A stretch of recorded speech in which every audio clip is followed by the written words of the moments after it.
લાંબેથી હોળી ચાલે છે. તેથી તેઓ ઘી, તેલ, મસાલા વગરનો આહાર લે છે. તેથી અમે પિઝા, પાસ્તા અને મસાલાવાળું ખાવાથી ખૂબ જ થાકી ગયા છે અને અમારી એનર્જી પણ વેસ્ટ થઈ ગઈ છે. પણ આજે તો અમે રિલેક્સ. અરે વાહ, અરે ચમકબેન, તમે તો સરસ મૂડમાં લાગો છો. કેમ તમારા પેટનો કાર્યમાં હળવો થઈ ગયો લાગે છે? હા, કારણ કે અત્યારે જૈનોની આંબેલી હોળી ચાલે છે, જેમાં તેઓ વિગેરેની જેમ કે દહીં, દૂધ, સેવ, ઘી વગરનો આહાર કરે છે. તો તેઓ ગમે તે આહાર કરે પણ મને તો ભાર જ ના લાગે અને ક્યારેક ક્યારેક તો મને બહુ થાક પણ લાગે છે.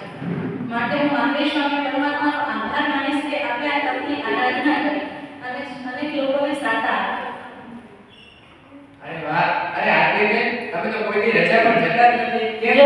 જો ભાઈ, હું રજા પર જઈશ તો તમે બધા ગભરાઈ જશો. પણ ના, હમણાં મેં જોયું કે કેટલાક લોકો આંબેડની હોળી કરે છે.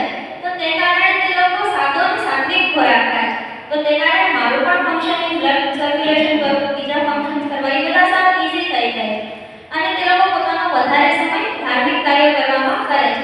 તેથી એ લોકો પણ ટેન્શન ફ્રી રહે છે અને મને પણ ફ્રી રાખે છે. અરે થેન્ક્સ ટુ માનવી પરમાત્મા, આપ સૌનો આ ભક્તિ કાર્યક્રમ હળવો થઈ ગયો. આ જૈનના પર્વથી આપ સૌ રિલેક્સ થઈ ગયા.